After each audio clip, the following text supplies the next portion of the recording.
Sud Radio. La France dans tous ses états. L'humeur de Perico. Je suis très honoré de l'audience que vient de m'accorder Monsieur le Président Abdelmadjid Tebboune, qui prouve sa volonté de dialogue de l'Algérie. Certains ne veulent pas qu'elle réalise des projets d'excellence, comme elle est en train de le faire. Écoutez, lorsque nous avons entendu cette voix, qui est celle de Ségolène Royal, ce matin dans la rédaction, évidemment, nous avons décidé de traiter ce sujet. J'en fais aujourd'hui mon humeur. Je vous jure, et je suis allé voir les autorités compétentes pour m'assurer que c'était pas une fake ou une blague ou un montage. Vous savez, aujourd'hui, avec ChatGPT, l'intelligence artificielle, on peut vous inventer n'importe quoi.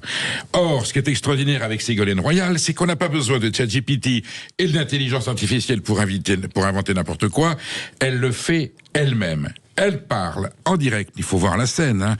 Elle parle en direct d'Alger, elle vient de rencontrer le président Tebboune, elle est à un pupitre où il y a marqué, voilà, en lettres arabes, l'objet de la rencontre, son statut, et elle explique que l'Algérie est un pays qui a droit à sa souveraineté nationale, qu'il est tant que les autorités françaises reconnaissent et respectent la souveraineté nationale de l'Algérie, qui est un pays qui est dans le progrès, et que le président Tebboune est à l'écoute, est quelqu'un de tolérant. Enfin, on tombe des nues. Hier, on avait le selfie de Madame Hidalgo se rendant en avion tout sourire à Auschwitz, comme si elle allait à Disneyland avec son staff.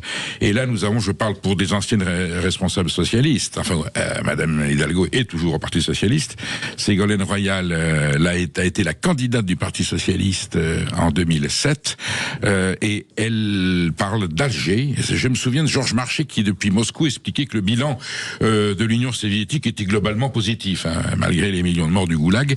Et là, nous avons une responsable de la gauche française, alors que nous avons un compatriote, Monsieur Glaise, qui est en prix. Elle ne dit pas un mot sur lui, et elle vante les mérites et les vertus du régime algérien.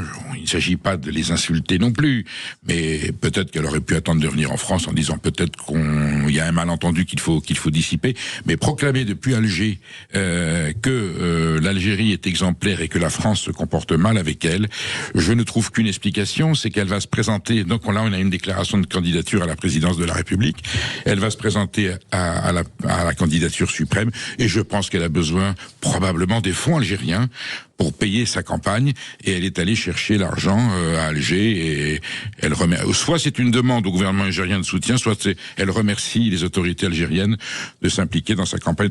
C'est une hypothèse, hein, je n'en ai aucune preuve, enfin, pour qu'elle en arrive là, j'espère qu'il y a une hypothèse recevable, hein. Oui, mais j'espère qu'au moins c'est ça, vous voyez, parce que si en plus c'est même pas pour ça, Ségolène, on a envie de lui dire, je vais la tutoyer, est-ce que t'as fumé du moté du Poitou, qui est un excellent fromage, mais visiblement il y a une dérive intellectuelle, verbale, assez pire que la bravitude sur la muraille de Chine. Voilà, donc Madame Royal est heureuse à Alger, et allons tous en Algérie. Alors quoi, faut, hein, non. Mais ça se demandait. On est bien sur Radio. Les policiers peuvent